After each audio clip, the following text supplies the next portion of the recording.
Assalamualaikum warahmatullahi wabarakatuh. Ya, kami dari kelompok 10 yang beranggotakan Adam Putra Pratama, saya sendiri, Alfisani Agustian, Hem Raihan Rizkia, dan Wisnu Nugraha akan mempresentasikan hasil kajian kami mengenai proposal penelitian. Jadi yang akan dibahas dalam presentasi kali ini yaitu adalah pengertian, jenis, tujuan, isi, ciri-ciri dan syarat proposal penelitian yang baik dan benar, unsur-unsur proposal penelitian, prosedur dan sistematika penyusunan proposal penelitian. Pengertian proposal penelitian. Proposal penelitian adalah dokumen yang mengusulkan berbagai aspek proyek penelitian. Atau secara lebih rinci dapat dikatakan bahwa proposal penelitian adalah sebuah dokumen yang ditulis oleh seorang ilmuwan yang menjelaskan secara rinci program untuk penyelidikan ilmiah yang diusulkan. Menurut para ahli, adapun pengertian proposal penelitian sebagai berikut. Menurut Sugiono 2013, proposal penelitian ialah pedoman yang berisikan berbagai kegiatan serta langkah-langkah analisis sistematis yang akan diikuti oleh seorang peneliti dalam melaksanakan suatu penelitian. Dan berikut menurut Profesor Robertus Wahyudi Triwerko PhD. Proposal penelitian ialah suatu bentuk dokumen rencana kerja yang terdiri atas semua unsur-unsur pokok dalam suatu proses penelitian. Proposal penelitian harus berisikan informasi yang cukup bagi si pembaca untuk mengevaluasi penelitian yang dilakukan. Terus ada jenis proposal penelitian. Proposal penelitian pengembangan, yaitu merupakan proposal yang digunakan untuk kegiatan yang menghasilkan rancangan atau produk yang dapat digunakan untuk memecahkan permasalahan aktual. Dalam hal ini, penekanan kegiatan pengembangannya yaitu pada pemanfaatan teori-teori, konsep-konsep, prinsip-prinsip, atau temuan-temuan penelitian untuk memecahkan masalah. Ada juga proposal penelitian kajian pustaka, yaitu proposal yang ditulis untuk melaksanakan penelitian dengan tujuan memecahkan suatu permasalahan yang pada dasarnya bertumpu pada penelaahan kritis dan mendalam terhadap bahan-bahan pustaka yang relevan. Kajian pustaka biasa dilakukan dengan cara mengumpulkan data atau informasi dari berbagai sumber pustaka. Ada juga proposal penelitian kualitatif, yaitu proposal yang tulis dengan tujuan untuk mengungkapkan permasalahan secara holistik, kontekstual melalui pengumpulan data dari latar alami dan memanfaatkan diri peneliti sebagai instrumen kunci dalam penelitian. Ada juga proposal penelitian kuantitatif, yaitu proposal penelitian yang ditulis dengan menggunakan pendekatan deduktif-induktif, yaitu pendekatan yang diawali dari suatu kerangka teori, gagasan para ahli, ataupun pemahaman peneliti berdasarkan pengalamannya. Tujuan proposal penelitian. Tujuan dari proposal penelitian adalah untuk menyajikan dan membenarkan kebutuhan untuk mempelajari masalah penelitian dan untuk menyajikan cara-cara praktis di mana studi yang diusulkan harus dilakukan. Proposal penelitian berisi tinjauan literatur yang luas. Proposal tersebut harus memberikan bukti persuasif bahwa ada kebutuhan untuk studi yang diusulkan. Selain memberikan alasan, proposal menjelaskan metodologi terperinci untuk melakukan penelitian yang konsisten dengan persyaratan profesional atau bidang akademik dan persyaratan tentang hasil yang diharapkan dan atau manfaat yang diperoleh dari penyelesaian studi.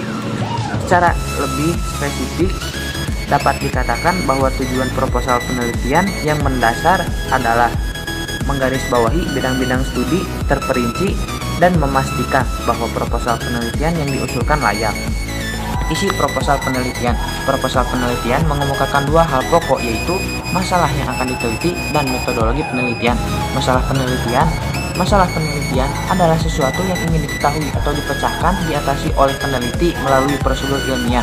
Dengan demikian, maka masalah peneliti perlu dirumuskan secara jelas dan operasional agar menjadi jelas, serta untuk memperlihatkan kedudukan dan pentingnya diketahui atau dipecahkan. Maka masalah itu perlu diberikan latar belakang dengan memberikan informasi pendahuluan tentang situasi, tempat, dan waktu masalah itu terjadi. Latar belakang ini juga hendaknya dapat memberikan gambaran yang jelas tentang berbagai kesenjangan yang terjadi dan yang mungkin terjadi beserta akibatnya kalau masalah itu tidak diketahui dan diatasi. Oleh karena itu, dalam mengawasi suatu penelitian yang utama dan terutama dilakukan ialah mengidentifikasi masalah. Kejelasan masalah akan membantu peneliti untuk memilih dan menentukan metodologi penelitian yang tepat. Metodologi penelitian. Metodologi penelitian ialah ilmu tentang metode-metode yang dipergunakan dalam penelitian. Oleh karena metodologi penelitian menawarkan berbagai metode dalam melakukan suatu penelitian, maka peneliti harus memilih metode yang tepat dalam arti efektif dan efisien untuk mencapai tujuan penelitiannya. Dengan demikian, acuan utama dalam memilih metode penelitian ialah masalah penelitian, bukan menentukan metode penelitian terlebih dahulu baru merumuskan masalah penelitian. Assalamualaikum warahmatullahi wabarakatuh. Di sini saya Muhammad Raihan Rizkia dari kelompok 10 KTI Proposal Penelitian akan menjelaskan bagian ciri-ciri dan syarat proposal penelitian yang baik dan benar dan unsur-unsur proposal penelitian.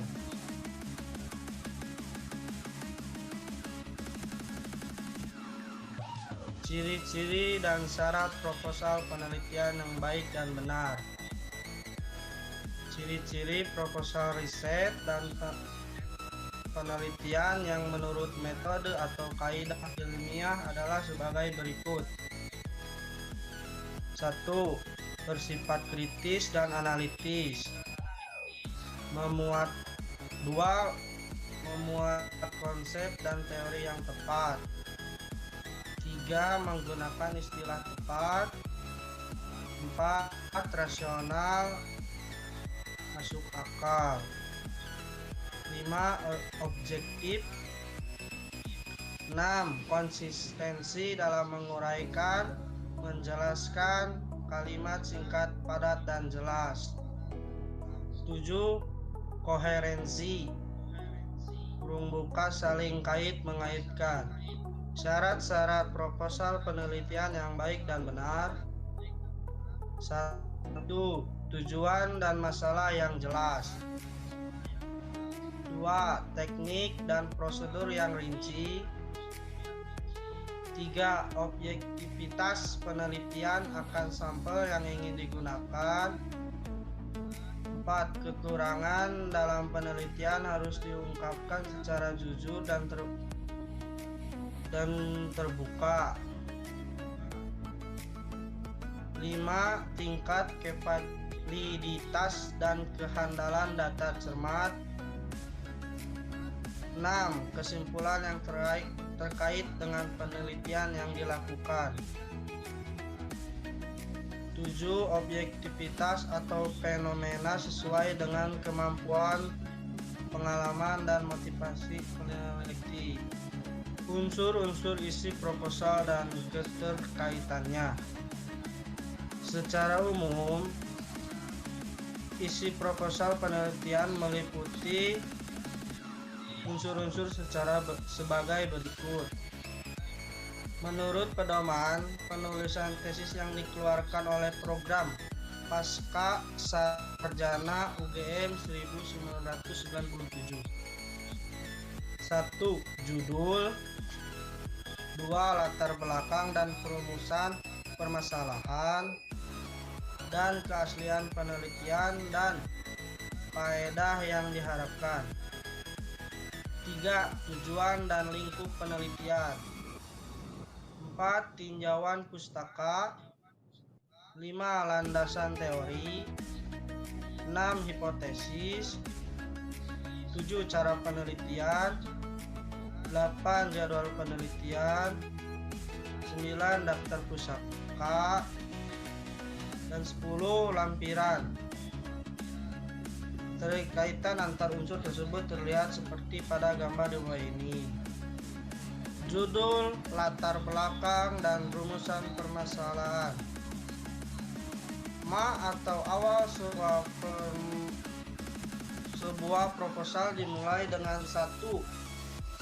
Judul, disusul dengan 2 latar belakang, 3 rumusan masalah, 4 keaslian penelitian, dan 5 faedah atau manfaat penelitian. Judul proposal penelitian. Judul merupakan gerbang pertama seorang membaca sebuah proposal penelitian. Karena merupakan gerbang pertama, maka judul proposal penelitian perlu dapat menarik minat orang lain untuk membaca. Judul perlu singkat tapi bermakna dan tentu saja harus jelas terkait dengan isinya. Judul hendaknya bersifat spesifik, singkat, dan padat, tidak lebih dari 20 kata, tetapi komunikatif, mengacu pada hakikat penelitian, dan menarik penelitian tersebut layak dan perlu. Latar belakang. 2 pertanyaan perlu dijawab dalam rangka mengisi bagian latar belakang ini, yaitu mengapa kita memilih permasalahan ini? Apakah ada opini independen yang menunjang diperlukannya penelitian ini? Untuk menjawab pertanyaan mengapa kita memilih permasalahan ini, maka langkah pertama kita perlu memilih bidang keilmuan yang kita ingin lakukan penelitiannya. Pemilihan bidang tersebut diteruskan ke subbidang dan seterusnya hingga sampai pada topik tertentu yang kita minati. Langkah kedua, kita perlu melakukan kajian terhadap pustaka berkaitan kemajuan terakhir ilmu pengetahuan dalam topik tersebut untuk mencari peluang pengembangan atau pemantapan teori. Batasan masalah.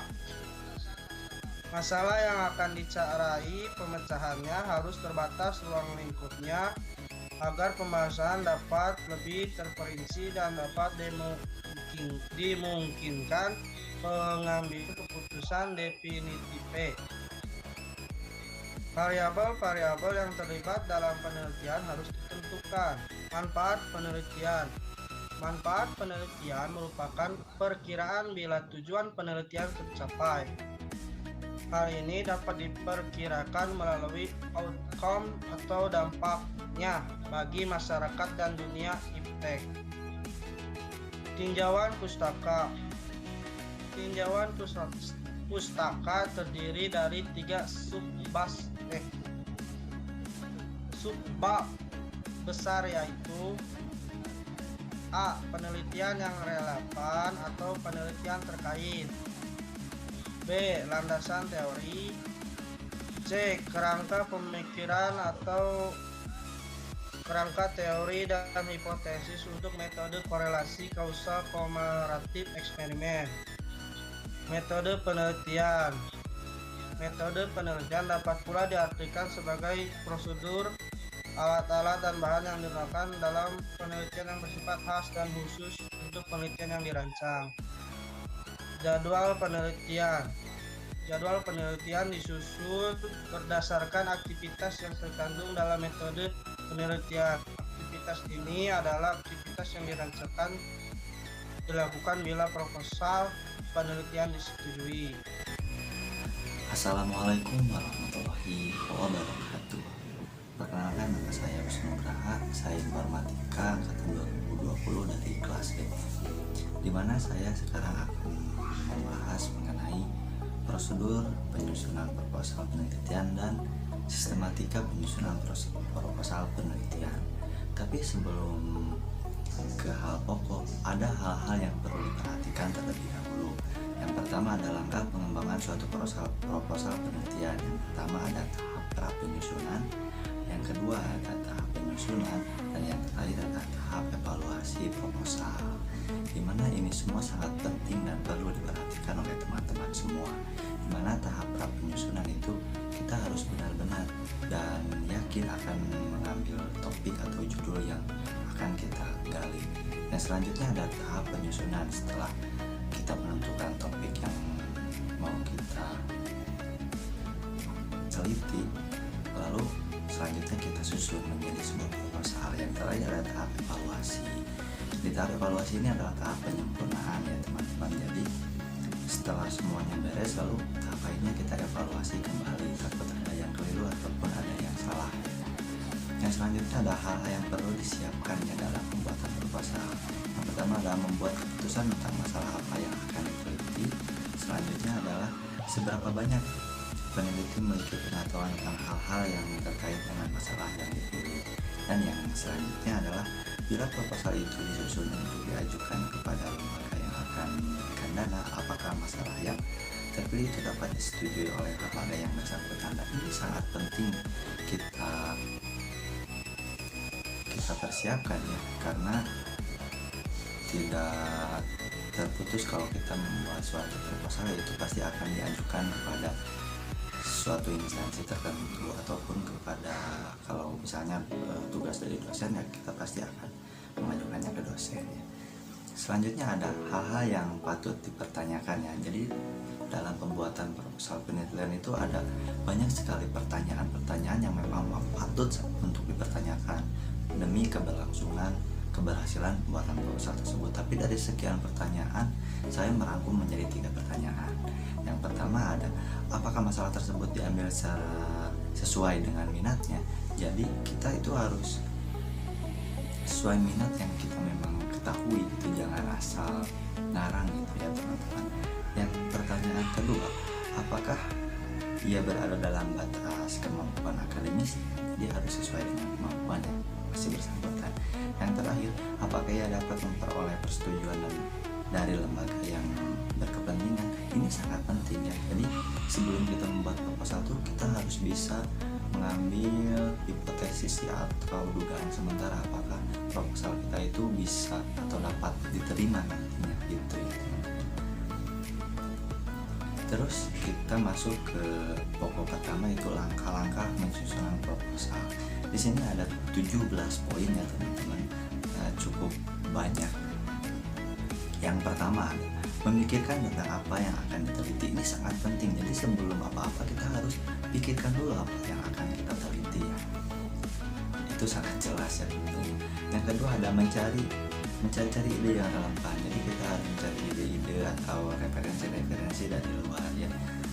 Yang selanjutnya ada ide yang telah tergambar dalam pikiran tersebut sehingga apa yang akan diteliti menjadi jelas. Jadi kita setelah mendapatkan banyak referensi, jadi kita persebut lagi idenya menjadi ide yang sangat jelas begitu teman-teman.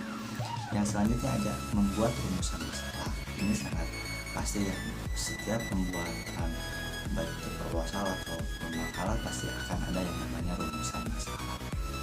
Yang selanjutnya atau yang kelima ada mengkaji pentingnya masalah. Setelah menentukan apa masalahnya, kita ulang kaji masalahnya itu, jadi supaya sinkron gitu. Yang keenam ada menelaah bahan-bahan pustaka. Yang selanjutnya ada mempertimbangkan pendekatan yang akan dilakukan. Yang kedelapan merumuskan desain penelitian. Yang selanjutnya ada mencari alternatif alat pengukuran yang tepat. Selanjutnya ada menentukan teknik analisis data yang tepat. Terus ada memperbaiki desain. Pasti ya setiap apa yang kita buat pasti ada tahap perbaikannya atau tahap evaluasinya ya. Yang ke-12 ada merumuskan prosedur penelitian. Yang selanjutnya membuat draft proposal. Terus mendiskusikan draft dengan kelompok untuk mendapatkan umpan balik. Jadi setelah membuat draft proposal, lalu langkah selanjutnya itu didiskusikan gitu ya. Yang ke-15 ada melakukan penelitian rintisan atau pilot study. Nah, selanjutnya ada merevisi draft berdasarkan hasil penelitian rintisan. Ada lagi tahap revisinya ya. Yang terakhir adalah menyerahkan proposal kepada lembaga yang berkepentingan. Ini sangat penting. Jadi setelah semuanya jadi sebuah proposal, jadi langkah terakhir kita berikan proposal hasil penelitian kita itu ke lembaga atau instansi yang berkepentingan. Kalau ke dosen ya ke dosen, kalau ke lembaga ya ke lembaga. Yang terakhir di sini ada sistematika penyusunan proposal, di mana ada 7 poin penting ya. Yang pertama ada keberadaan penelitian terhadap masalah yang bersangkutan. Yang kedua ada pernyataan masalah dan hipotesis. Yang ketiga ada jenis data yang diperlukan. Yang keempat sumber data atau subjek penelitian. Yang kelima alat pengumpulan data. Yang keenam analisis data yang dilakukan, dan yang ketujuh rencana kegiatan. Ini adalah 7 poin yang sangat penting juga ya dari sistematika penyusunan proposal. Mungkin saya cukup sekiannya dari saya, sekaligus saya adalah pembaca materi terakhir dalam penyampaian materi mengenai KTI proposal penelitian. Semoga bermanfaat. Wassalamualaikum warahmatullahi wabarakatuh.